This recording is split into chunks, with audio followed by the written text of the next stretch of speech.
Bob Vlaisavljevich, mayor of Eveleth, a small town in the Iron Range of Minnesota. My father and grandfather earned their livings mining the raw materials that made the steel that built America. This election is a make or break for workers who are carrying on the legacy of men like them. Since the Iron Range economy is vulnerable to economic trends and to foreign trade, we have always needed a strong voice in Washington. We looked to Democrats to fill that void for many years because we actually thought they cared about our welfare. Not anymore. The radical environmental movement has dragged the Democratic Party so far to the left they can no longer claim to be advocates of the working man. This is hard for me to say because I am a lifelong Democrat. But for far too long, members of both parties allowed our country to be ripped off by our trading partners, especially China, who dumped steel into our markets and slapped tariffs on our products. And what did so-called leaders like Joe Biden do? Nothing. The human cost has been devastating. We lost thousands of jobs. We lost a generation of young people who had to leave the Iron Range to find a livelihood. And worst of all, we lost hope.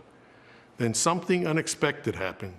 A straight-talking New Yorker burst onto the scene, promising to stand up to China and the rest of the world on behalf of the American worker. 4 years later, the Iron Range is roaring back to life, and we have one man to thank, President Donald Trump.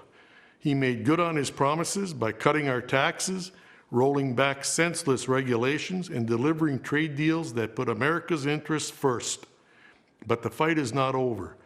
Joe Biden has allowed radicals like AOC to craft his environmental policies. Their so-called Green New Deal is a job-killing disgrace dreamt up by people who don't live in the real world. But Biden is too weak, too scared, and too sleepy to stand up to the radical left. He has been doing nothing in Washington for 47 years. Why would year 48 be any different? President Trump won't back down to anybody. He delivered the best economy in our history, and he will do it again for all of us. The Iron Range's economic future and survival is at stake, and so is America's. We know we can count on President Trump to fight for us and win. Let's make sure he wins on November 3rd. God bless America.